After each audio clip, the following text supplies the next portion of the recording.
Natural Habitat Adventures Daily Dose of Nature, Moose in the Northern Rockies, presented by NatHab Expedition Leader, Aaron Bott. It's a pleasure to have you with us today, Aaron. I'll hand things over to you now.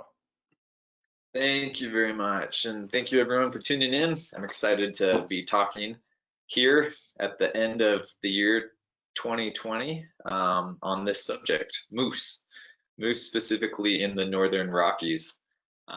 Moose are charismatic and iconic creatures. I think a lot of us are fascinated with them, and today I'm excited to share some of their biology, their ecology, and ethology with you today. So without further ado, we'll get right into it.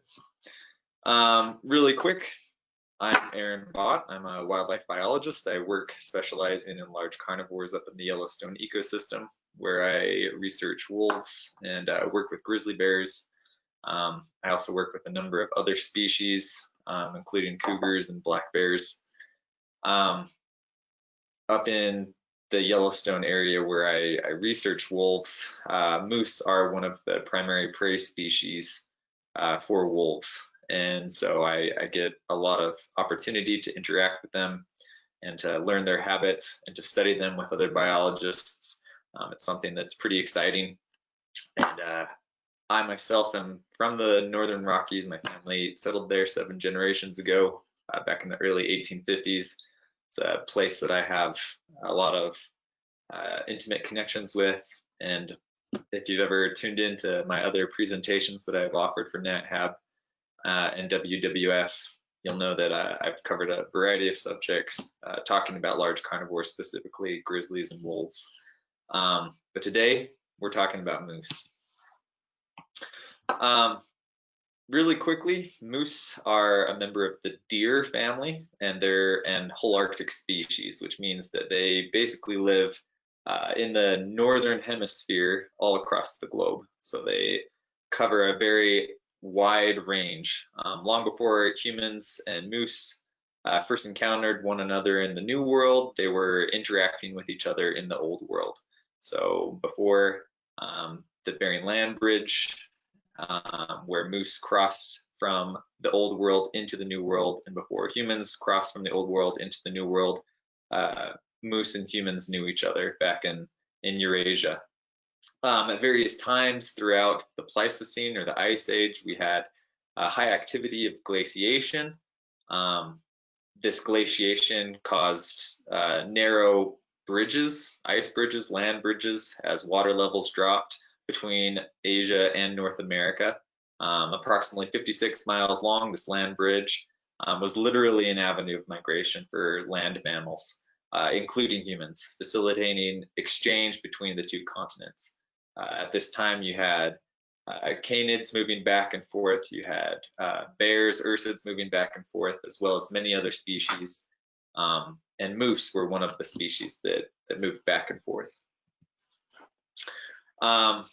Even though moose, again, they circumnavigate the northern or the Arctic and subarctic areas of the northern hemisphere, we're specifically talking today about North American moose, and even more specific than that, we're talking about Alces shirus, or the subspecies that lives in the Northern Rocky Mountains. You can see here in this map that I've got on my presentation kind of the general distribution of the moose. They're known as a boreal species. They like thick, dense spruce forests. They go all across Canada, into Maine, into the central Northern Rockies, down through Montana and Idaho, and even into parts of Utah and Colorado. They're a fantastic species, but they again depend on climate and environmental factors like dense coniferous forests in order for them to survive. Approximately 7,000 to 10,000 years ago, 70,000 to 10,000 years ago, we first started having moose arrive in the New World, coming across from the Old World, across those Bering Land bridges. And despite being relatively late comers here in the New World, they've made themselves at home. They've dispersed southward during the Pleistocene along ice-free glacial corridors, and they acclimated to habitat that was suitable to their needs. Really quick, just to give you kind of an identifier of what a moose is. Moose, scientifically recognized or named Alces, are the largest member of the deer family surviving today. It can be a little bit interesting to talk about moose with some of our European friends. I have a really good friend who's a wildlife veterinarian from Denmark, where they call moose elk. So Alces actually is the Latin equivalent to elk. Again, moose live in the old world, but the term elk was erroneously attributed to what we know in North America as elk or wapiti, what in the old world they often refer to as red deer. So as the first American settlers came to North America, they saw elk, our big red deer, and erroneously they called them elk. So the name moose was invented to substitute that stolen term. Moose is a name supposedly with origins from many Native American tribes. One naturalist has indicated that it's an Algonquin word that refers to an animal that strips bark off of a young tree, which is exactly what moose do. So moose, again, the name is allegedly in Native American origin. But don't get too confused if you are tuning in from Europe or if you are ever traveling to Europe. Anyone who knows anything over there about wildlife will probably understand if you talk about moose and you talk about elk, but just be aware that in the old world over in Europe, moose are often referred to as elk. Really quickly, I'd like to talk a bit about the human relationship that we have with moose and how it's evolved over the millennia. A fur trapper from the 1700s with the Hudson Bay Company, while describing the various forms of megafauna on the North American landscape, said this: of all the large beasts in those parts, referring again to the northern parts of North America, the buffalo is the easiest to kill, and the moose are the most difficult. Moose, again, are large, powerful animals, the largest of the deer species in North America. They can be tremendous in size. The largest subspecies up in Alaska can tip the scales over 1,500 pounds. That's incredible. That's huge. If you've never been around a moose, if you've never seen a moose up close or in person, think about big horses, very powerful animals, and pretty intimidating if you meet them out in the forest by yourself. Again, I work with a lot of large carnivores. Grizzly bears are often a concern when you're out in the woods doing research, but to be honest, I have a lot more respect in some ways for moose, and kind of a phobia of running into an ill-tempered moose while I'm out doing research. It's happened before, and getting charged by such a large animal is pretty intimidating.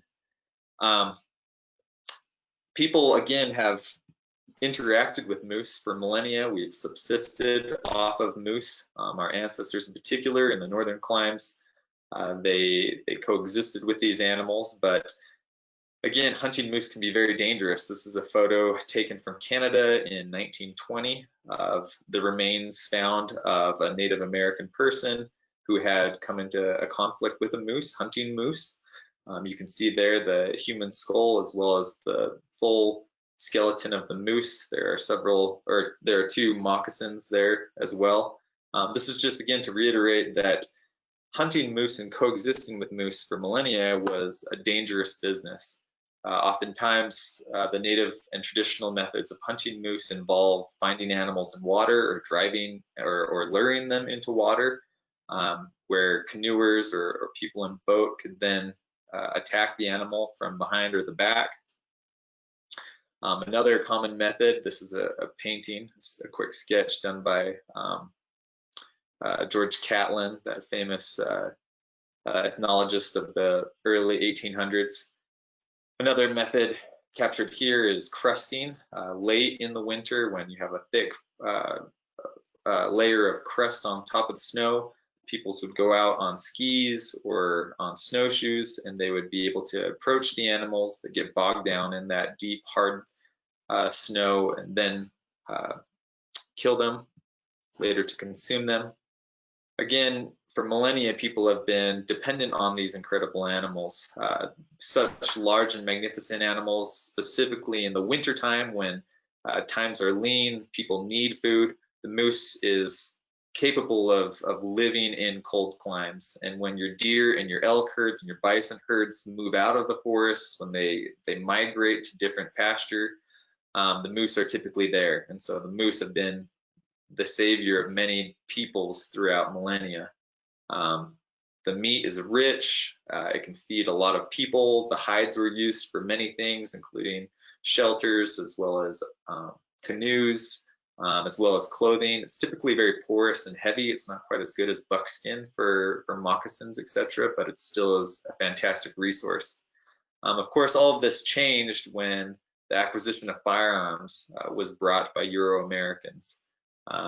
Firearms increased the rapidity at which wildlife could be killed. Market hunting took place, particularly in the 1700s and 1800s.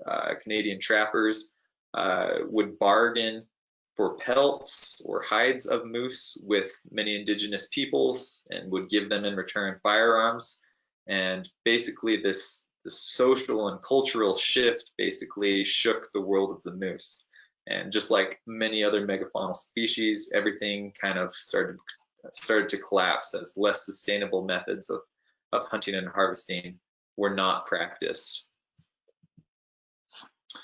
Now, just because the moose became a target for non-sustainable consumptive use does not necessarily mean that it wasn't continually appreciated. In the early 1900s, we had the creation in the United States of the Bull Moose Party, which is a progressive party.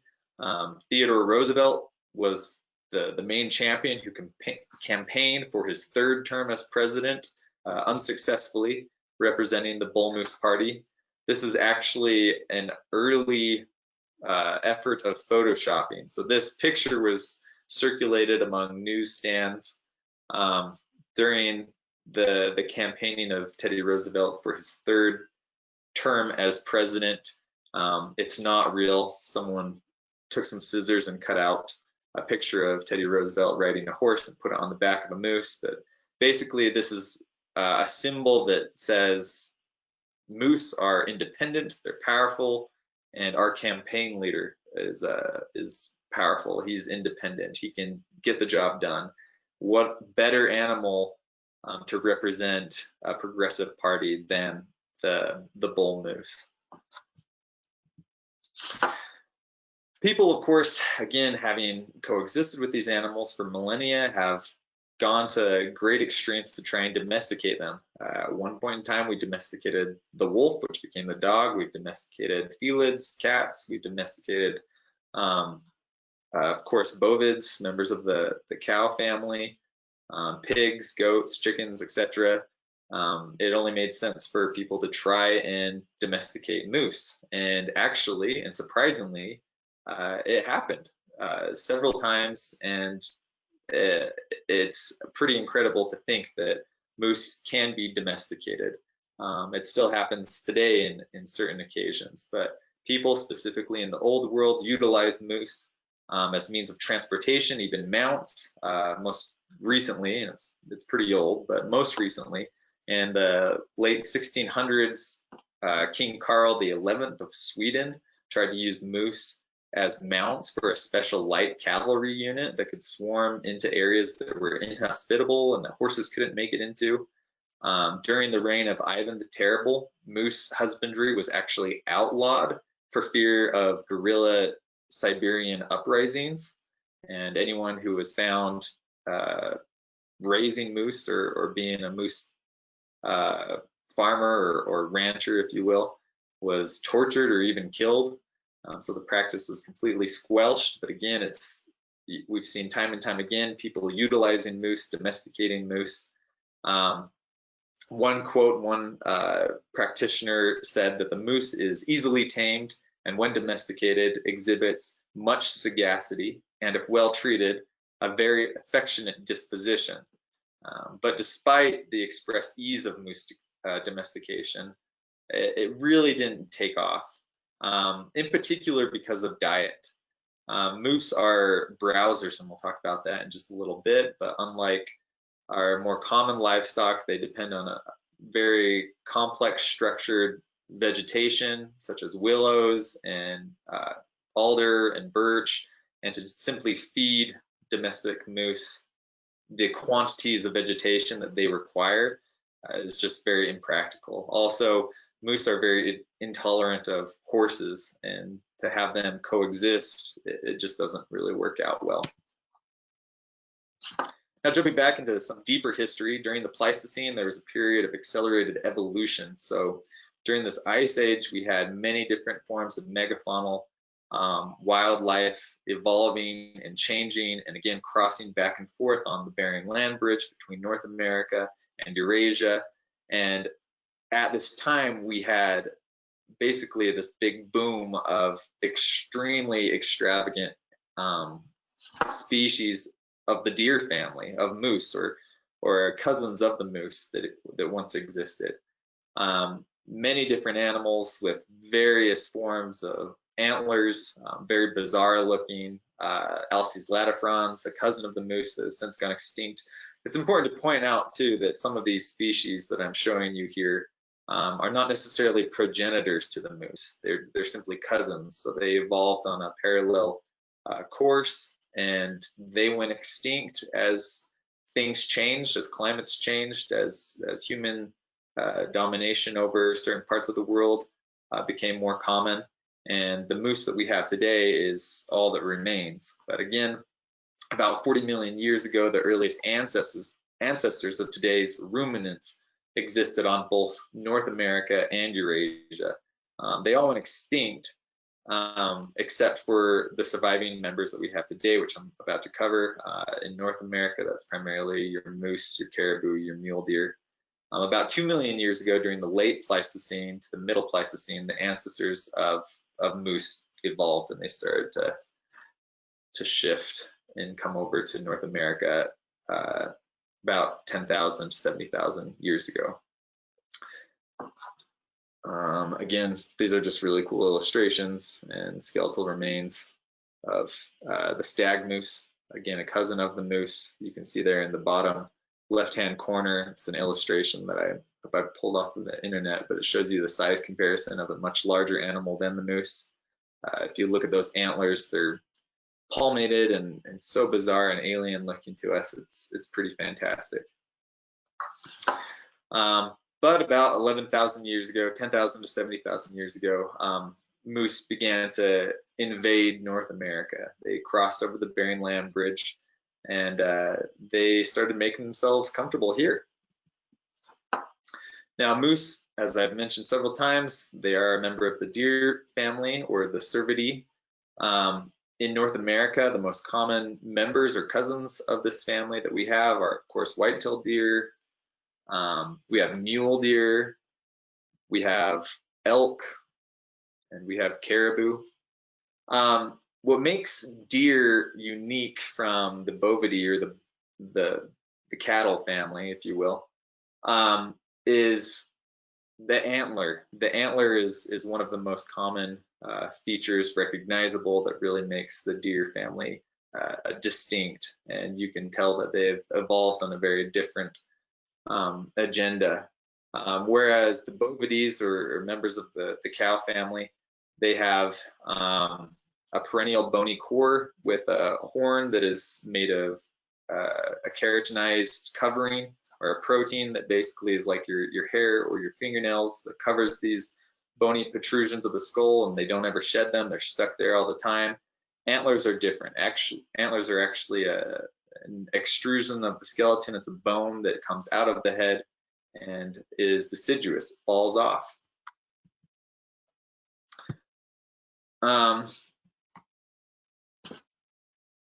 In the Northern Rocky Mountains, again, we're talking about Colorado, Utah, Montana, Idaho, Wyoming, up into British Columbia, we have Alces shirish, which is the smallest subspecies of the 4 subspecies found in North America.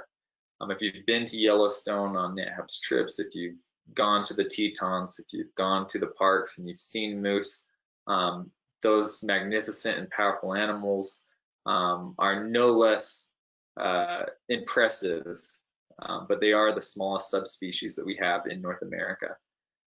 Typically in the Yellowstone ecosystem, bulls typically weigh around 1,000 pounds, again, compared to the largest subspecies, which is found in Alaska, where the bulls can weigh over 1,500 pounds.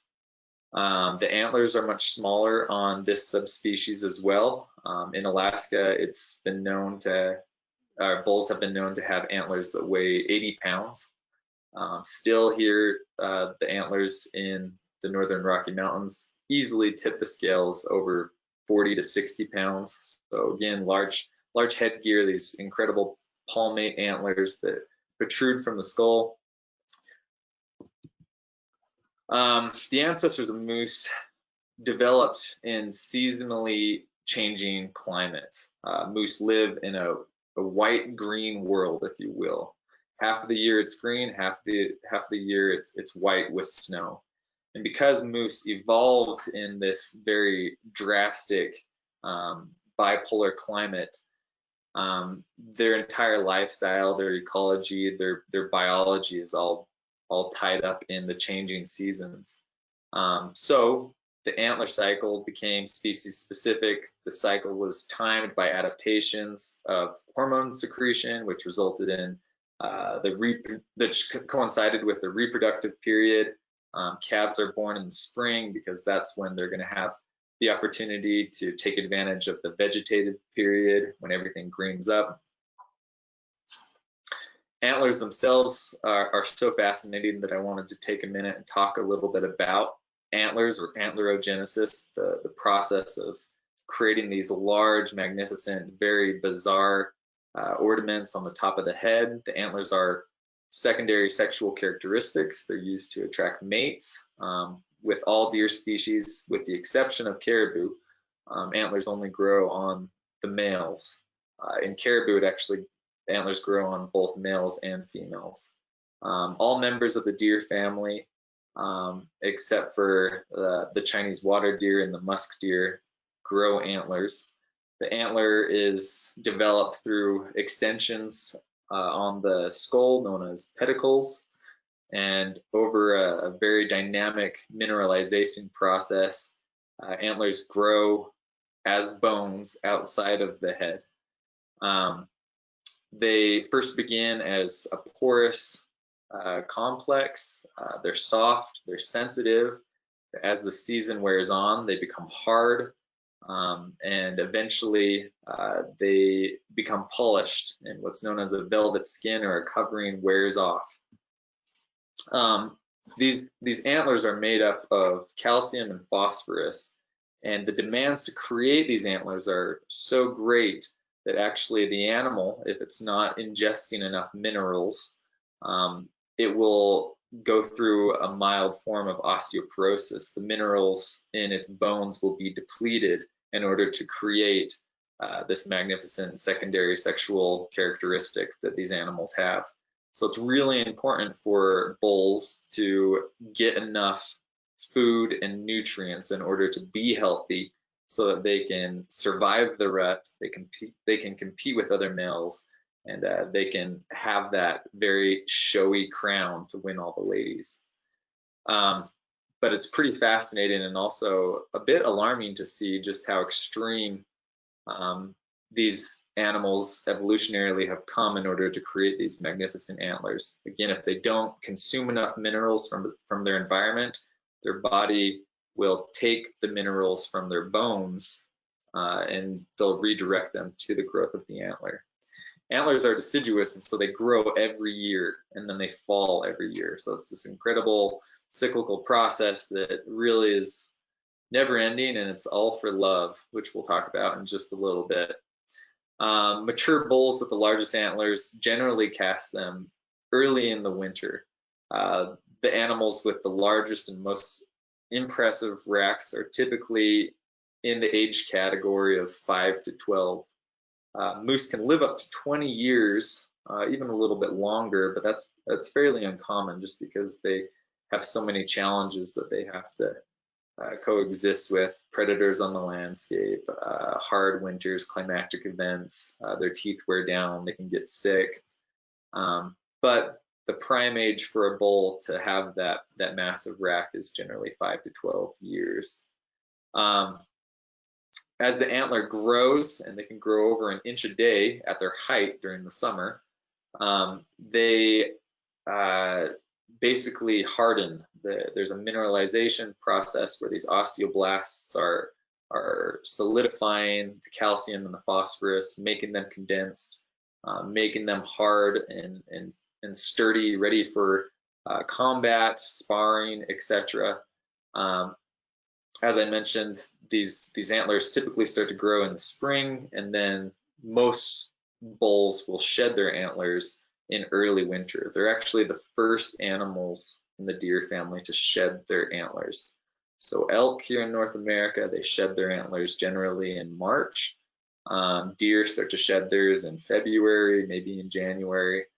But moose, boom, they drop their antlers. Actually, by now, most of them have dropped their antlers. A couple exceptions might be very young bulls that are just starting to develop their full set of antlers. They might hold on to them until March, even the 1st of April, before they shed theirs. As the antlers grow, they're covered with what we call velvet, which is a highly vascular and innervated epidermis or a skin. The antlers need nutrients in order to grow, and this skin that covers the antlers feeds those growing organs. As the antlers grow, again, the velvet helps keep those antlers alive, but ultimately, as the antlers reach their peak in size, the velvet covering starts to die. It's probably due to an impairment of blood flow from the cortex to the rest of the antler. And so as the skin dies, it is rubbed off or polished off. I'm actually going to bounce back so you can see for a second. This guy's early spring, it's probably April. His antlers are just starting to grow. You can see that it's covered in that soft velvet skin. This guy's late into the summer, even the early fall. The skin coloring has died and he's starting to polish it and rub it off. And this animal actually here, he's consuming his own velvet. It's again high, it's got a lot of nutrients in it, a lot of vitamins in it. It's more common that they'll rub it off, but it's also known, or it's also been documented that moose will consume their own velvet. And all of this again is to get a girlfriend or multiple girlfriends, if you will, during the breeding season or the rut. The breeding season takes place in the autumn, just in time for the females to become pregnant and then give birth or give birth to their calves in the spring. It's this really cool dance where most wildlife and temperate ecosystems where we have 4 seasons, base everything around the spring green up. In order for your calf to have the greatest odds of survivability, it has to be born at a time when it has a chance to get fat off of green vegetation. So moose have a gestation period of about 8 months. So they have to breed 8 months before spring.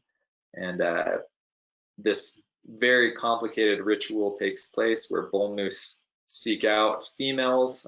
They've been known to breed serially, but more often than not, one bull moose seeks out a cow.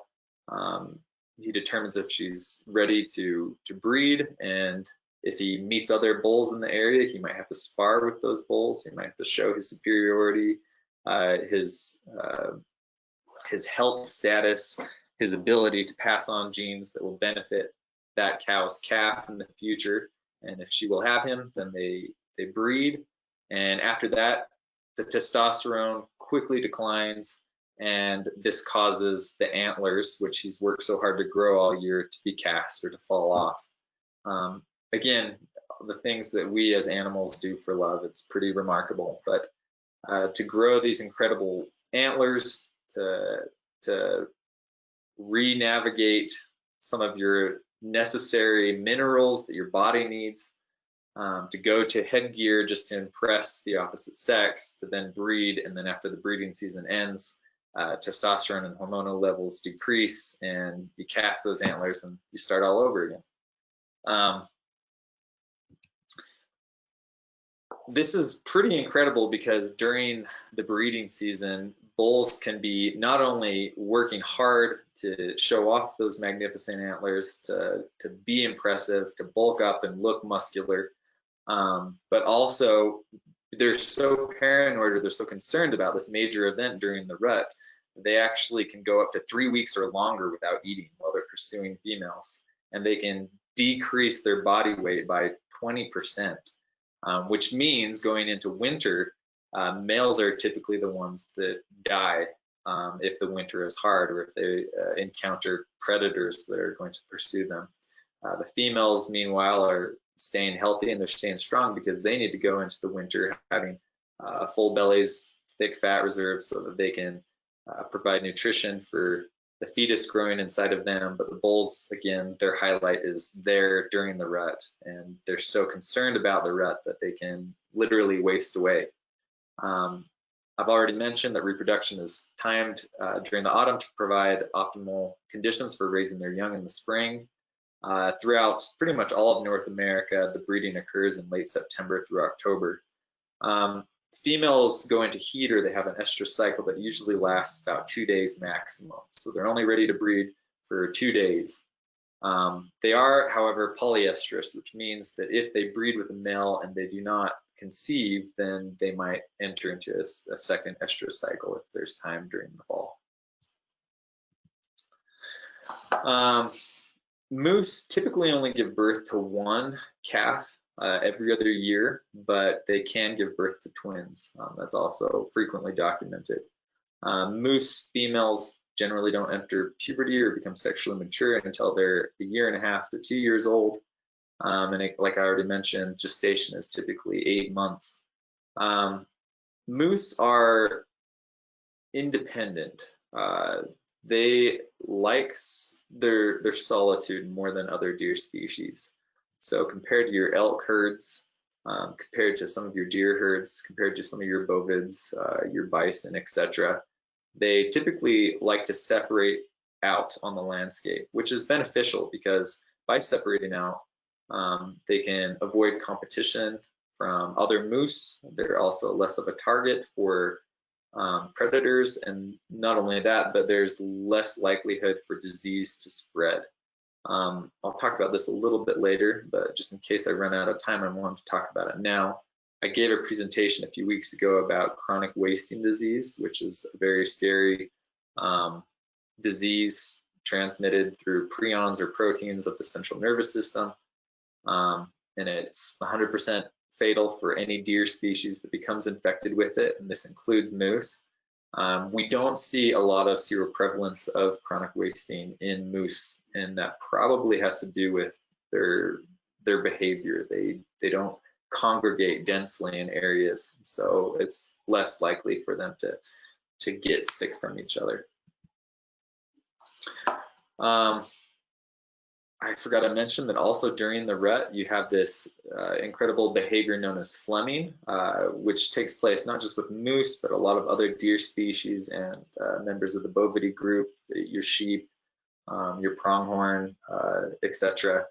But essentially, bulls use what's known as flemming to detect the presence of chemicals of females in heat. So they have what's known as a Jacobson's organ in the palate of their mouth, and it's often the case where you'll go out and you'll watch moose in the fall, and you'll see bull moose approaching females, and they've got their noses in the air and they're breathing in through their mouth, and this is again so that they can detect what stage the female is in terms of reproduction. So it's a really cool strategy that these animals have developed in order to figure out when that narrow window of opportunity is. Again, females, it's 1 day to 2 days is when they've gone into heat, so there's not a lot of time to fool around. Again, more specifically to the Northern Rocky Mountains, moose historically haven't been found in the fossil record here throughout the Rockies into Colorado and Utah and even into Yellowstone. Only within the last century and a half or so have they begun to spread southward, going down the Rocky Mountain chain. If you can remember back to the image that I presented, the distribution map of this species across North America, it's pretty much a straight boreal line up in Canada, and then this slow trickle that comes down the Northern Rocky Mountains. The Northern Rocky Mountains really beginning with the Wind River Range and the greater Yellowstone ecosystem, working on up to Jasper National Park. So this is kind of interesting because when we think of moose, we associate them with cold climates, which they depend on. And so as we see an increase in climate change affecting a lot of these temperate zones that we have, specifically below the boreal belt, we've nevertheless seen an expansive distribution or expanding distribution of moose coming down into the lower 48 states. And in order to understand this, we have to look at some of the other factors that are affecting the moose population at large. But again, moose in Utah, moose in Colorado, really we don't have any documented cases of them being in the fossil record down here before the 1800s. So it's pretty fantastic and pretty interesting to see the spread of this species again as they trickle southward. One of the most critical factors, as I just touched on a second ago, is heat. Heat is something that affects moose greatly. Again, they evolved in a cold climate. Generally, when they have their thick winter coats on, moose become stressed if temperatures get above 23 degrees Fahrenheit. They like the cold. The sub-zero temperatures are what moose really like in the winter. During the summertime, when they've got a less dense coat, a lighter coat on, they prefer temperatures below 60 degrees Fahrenheit. So if you're out on an environment or a landscape where the temperatures are frequently getting above 60 degrees Fahrenheit, you're most likely not going to find moose. And as the climate does change across North America and across the globe, we can predict that in some areas where moose have recently visited or are now haunting, they will probably begin to retreat. And that is one of the factors that we see in Utah and in Colorado, where we have the most extreme, southerly extreme populations of moose. Biologists, sportsmen, wildlife watchers, they're very concerned about moose not sticking around for various climatic reasons. Overall, though, throughout North America, the moose population is doing very well. The population has grown tremendously since the 1950s and the 1940s. In the 1950s, there was an estimated 300,000+ moose in all of North America. That's a low from what we can gather from historians and early naturalists, where we figured there's probably 1 million, probably more than 1 million, but a low estimate would be 1 million moose across North America prior to Euro-American settlement in North America. Today, however, we have approximately 1 million moose living across all of North America. So the moose population has grown. It's doing very well, which is exciting if you're a moose lover, which, since you're tuning into this presentation, I can assume that you are. However, in the Northern Rockies, again, climatic factors, changing environmental weather patterns can be detrimental to the moose population, and it's possible that we will see fewer moose in the Northern Rocky Mountains in the future, and I'll touch on that in just a little bit. A little bit more about the natural history of moose. It's often common for us to see moose in the summertime out in ponds. They're actually fantastic swimmers. They've been documented to swim 8 to 12 miles in open water. They can dive over 18 feet to get to pond weeds, which are rich in minerals. It's, again, what the bulls need in order to grow those impressive antlers. It's also what the cows need in order to produce milk for their calves. So moose are, like all other members of the deer family. They're ruminants. They possess a 4-chambered stomach where microbial breakdown of structural or woody vegetation results in the production of volatile fatty acids. So this 4-chambered stomach is a complicated process which really helps digest things that we as humans with a monogastric system would not be able to ingest. Moose are browsers. I've already mentioned this when I was talking about the domestication of moose, but because they're browsers and not grazers, it's difficult for us to domesticate them and to meet all of their consumptive needs. A browser is an herbivore that eats primarily shrubs and trees. It's very common to see moose in willow thickets, in aspen or alder groves or birch forests. Those species of vegetation are typically difficult for most animals to ingest and digest, but moose are particularly adapted to consuming a wide variety of trees and woody plant material in order to survive. Another common species of plant that they depend a lot on, especially in late winter when it's difficult to access, willows and some of those other members of the willow family, are spruce trees. Moose can strip bark off of trees, they can eat the needles, they can ingest those tannins, which are so repellent to a lot of other species, and they're capable of extracting rich nitrogen, which acts as a building block of protein for these animals.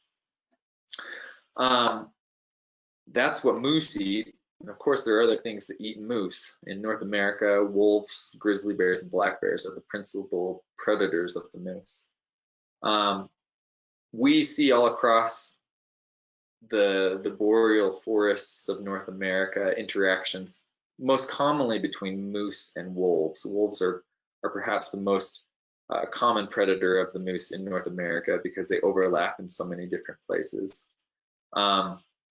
In different areas, moose populations can be impacted negatively or adversely from a great dynamic predator guild that's on the landscape.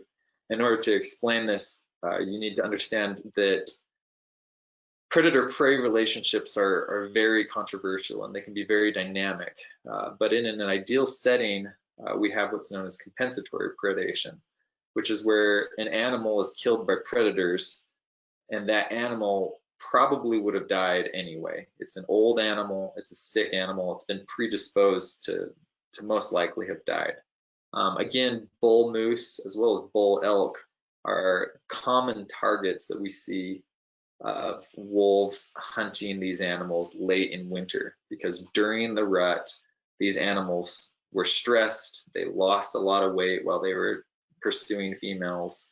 They go into winter malnourished, and then they get bogged down by snow and they can't get a lot of food, and they don't really have a way to spring back. And so despite having antlers that are retained by elk into the spring, it's common for wolves to target these weak animals. That's compensatory predation. Another form of compensatory predation would be the dramatic amount of moose calves that are eaten by bears in particular. As much as 50% of moose calf mortality has been documented by both grizzly bears and black bears, which are very able to pursue these young animals. They can push mom away, they can push the cow away, and they consume the calves. So again, calves they're weak, they're not as robust. They're more predisposed to have mortal conflicts or trials than a moose in its prime. So again, that's compensatory predation. But you can also have what's known as additive predation.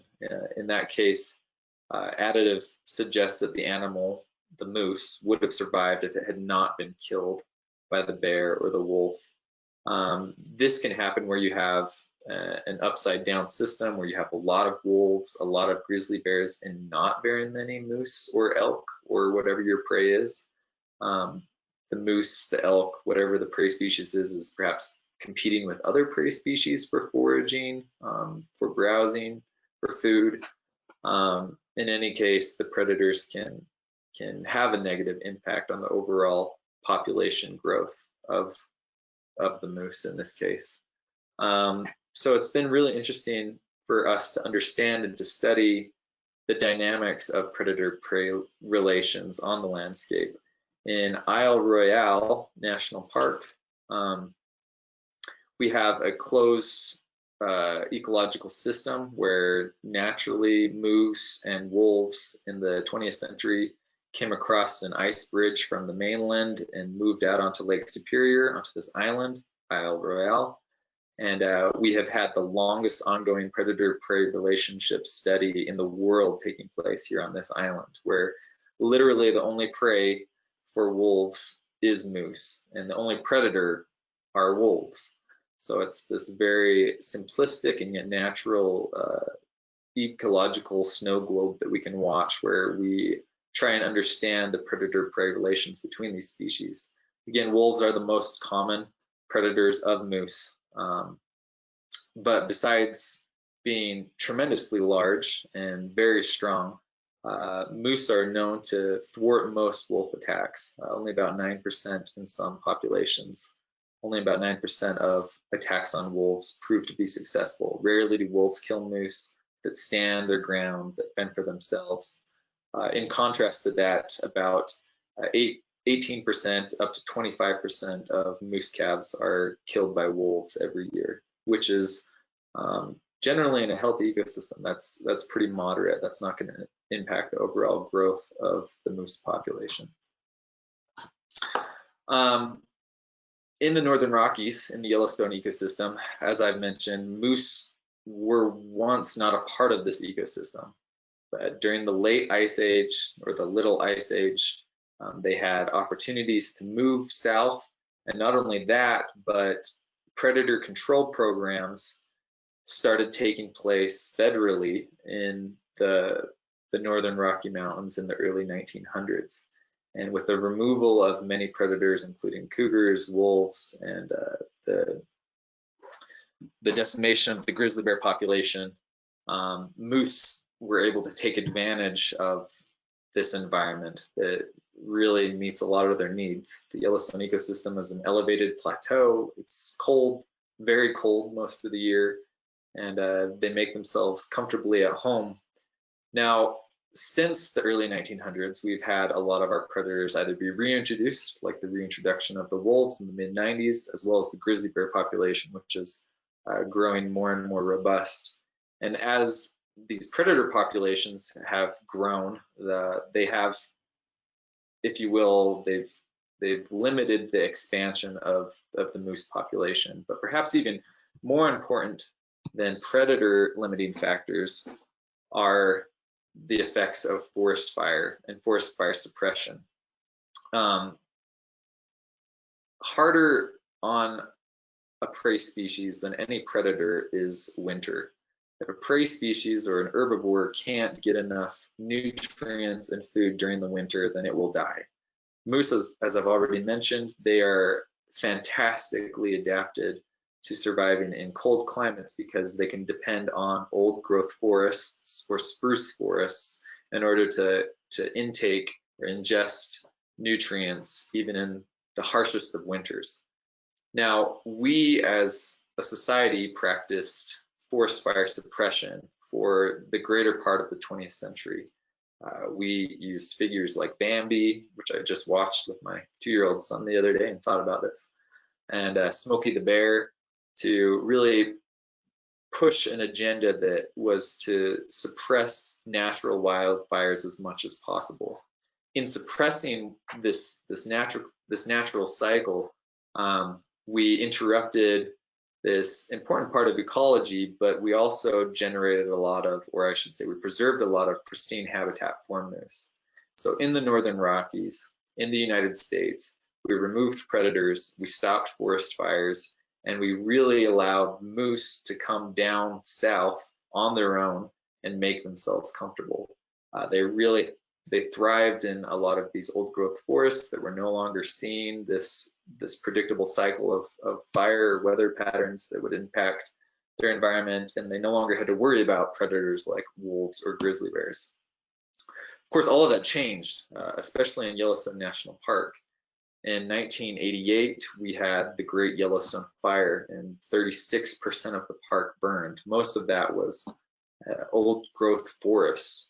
Not only that, but shortly thereafter, we had a large drought, hard winter, and of course, we reintroduced predators and saw growing population of predators like grizzly bears and mountain lions naturally recolonize that environment.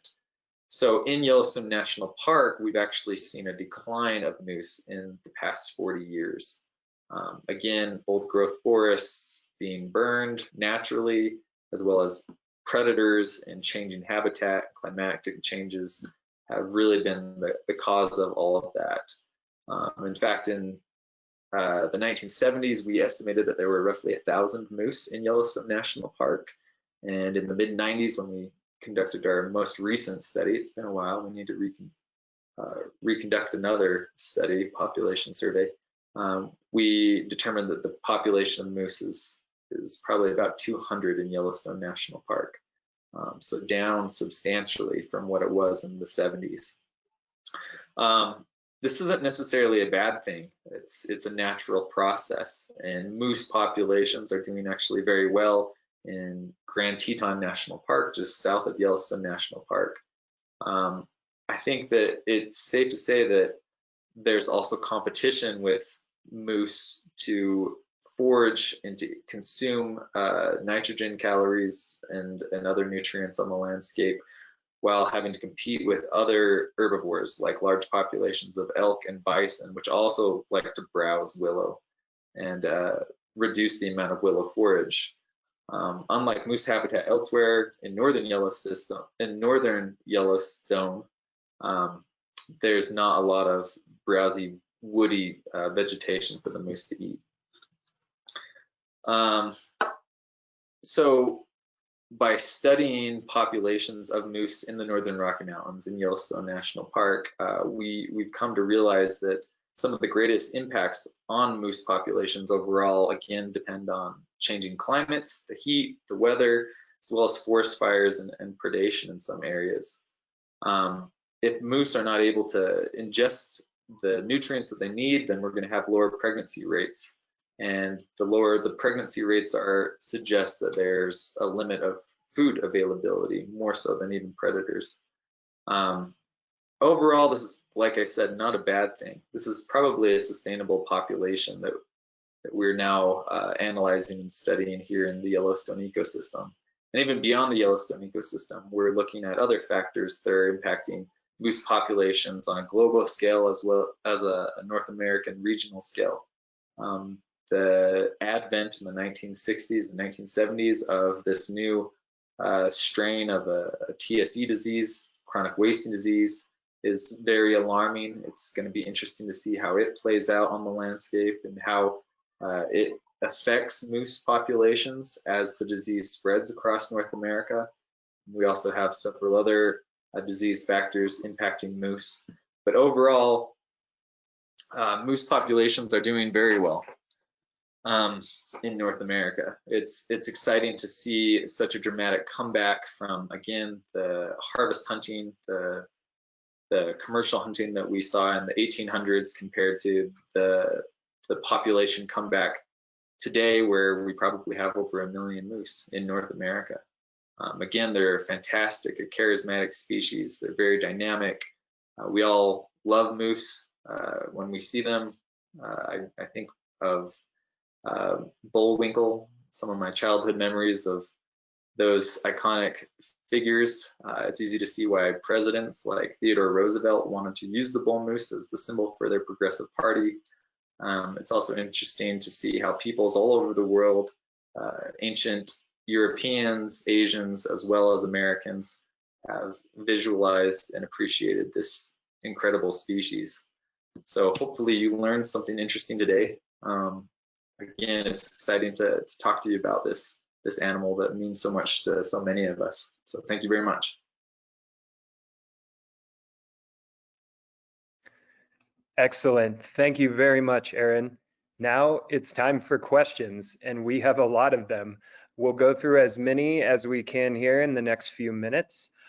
Before we start the Q&A, I'd like to remind everyone that you can still submit your questions via the questions field in your GoToWebinar control panel.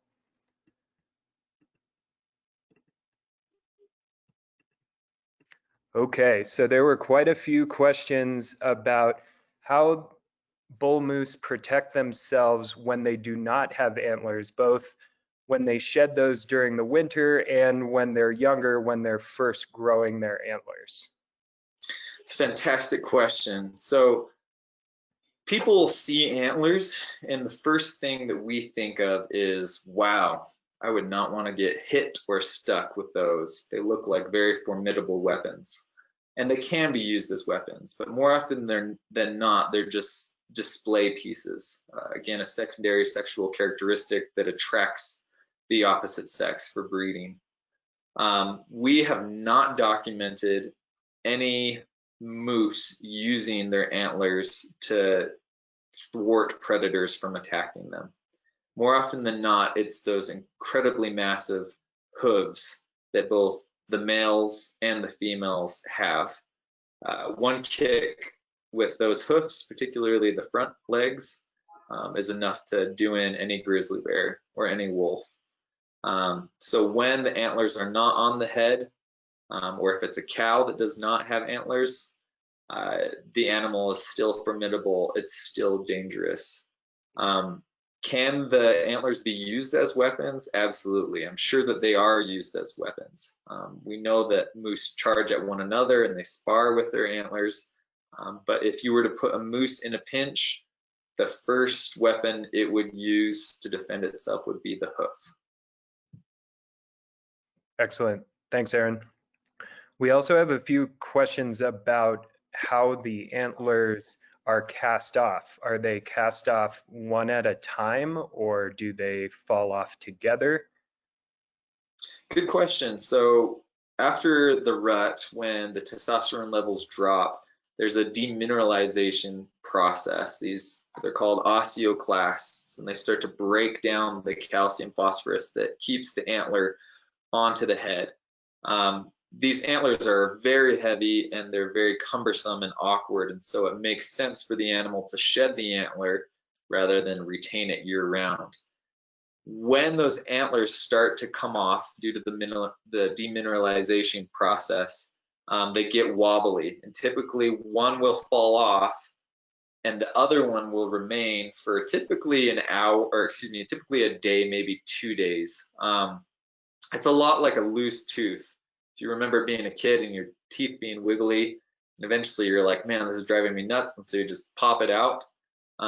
If you only have one antler on your head and the other one has fallen off, then you're going to be lopsided. And so the moose typically will start to go and knock branches or knock trees to try and get that wobbly antler off as soon as possible so that it's not stumbling around with a crick in its neck. Interesting.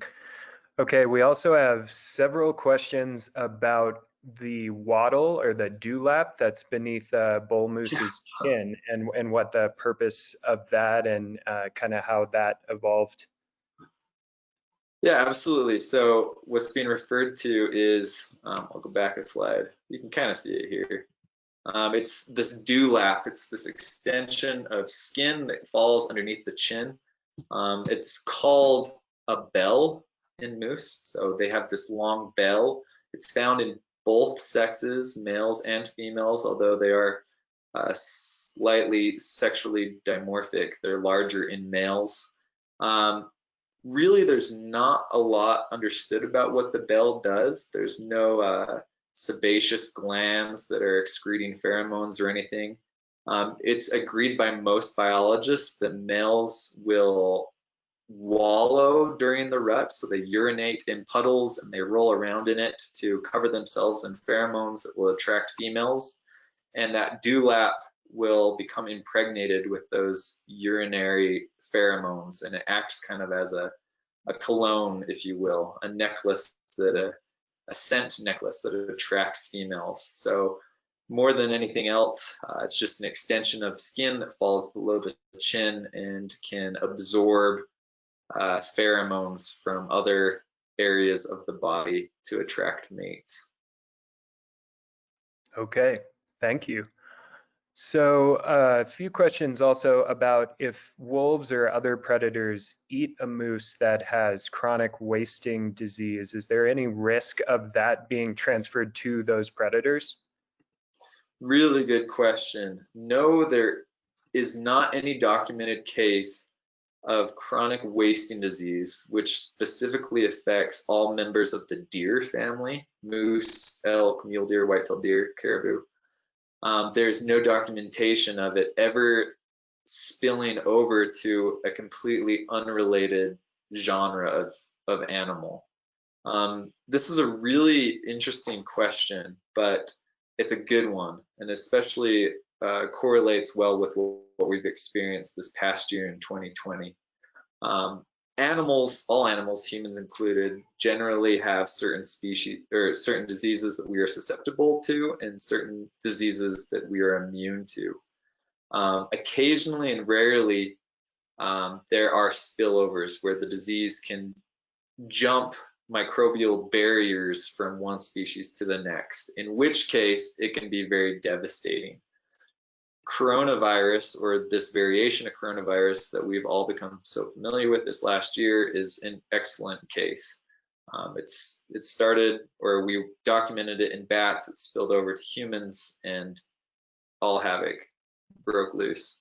So generally speaking, if an animal is not closely related to another animal, such as a carnivore like a canid or a wolf compared to a moose, there are microbial barriers that inhibit the disease, like chronic wasting disease, from infecting that predator. Is it possible for there to be a spillover? Yeah, because in science you can never rule out anything as being impossible. Humans are known to consume 7,000 to 14,000 chronic wasted animals every year, and there has not been a documented case of this disease being transmitted into humans. Could it happen? Yeah. Did it happen with mad cow disease, which is related to chronic wasting disease? Yeah, it did. You have a variation of Creutzfeldt-Jakobsen's disease, and yeah. So no, we don't have any. Long story short is no, there is no threat that we know of chronic wasting disease affecting predators. Okay, thank you. And another common question was whether or not it is painful for a moose to shed its antlers after the rut. You know what? I don't know. Interestingly enough, the velvet skin that grows around the antler is regarded by many biologists to be the most sensitive skin tissue in the mammal world. So when the antler is growing, when it's covered in velvet, they can be highly sensitive. And while they're growing, while they're tender, if they are damaged in any way, that antler that is damaged can become deformed and look very bizarre. And it will remain bizarre looking until the next year when it grows a fresh pair of antlers. When the antlers are hardened, when the velvet's gone, there are no nerve endings in the antlers, and they're just like bone. But when they fall off, you can see that pedicle, that protrusion on the animal's head looks bloody, like you just pulled out a tooth. And sometimes when you do pull out a tooth, even if it's loose, it can still be somewhat painful. So I imagine there's a mixture of relief and perhaps a little bit of pain when those antlers finally come off. Okay, thanks. So we'll do one more question here, and then we'll follow up with as many of these as we can after the presentation concludes today. Several people were curious about how large the moose's home range is, how large of an area they'll typically move about in. Good question. So moose, like I said, they're individualistic. They don't gather together in herds, but it is common for people to see bachelor groups moving about the landscape together, especially up in the Yellowstone ecosystem down by the Tetons in Jackson Hole. Generally, a moose walks at a gait of 3 miles an hour. It can move a lot faster than that, but typically the home range of a moose is generally 20 to 60 square miles. So it can move pretty far on the landscape. Of course, everything depends on how much habitat is available for the moose to maneuver around. So in the lower 48 states and the Northern Rocky Mountains, we have the Yellowstone ecosystem, which is the largest wilderness area in the lower 48 states.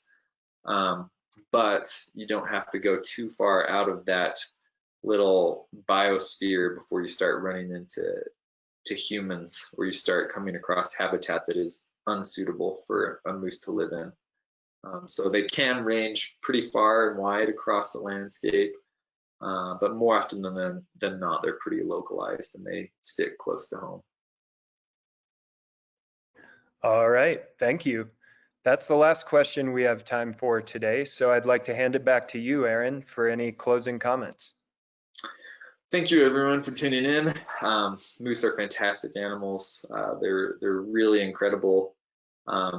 I'm happy that you were all able to tune in here at the end of the year 2020, and we were able to talk about this incredible species, its future, its conservation, its biology. Hopefully you learned something new, and again, thank you very much for tuning in.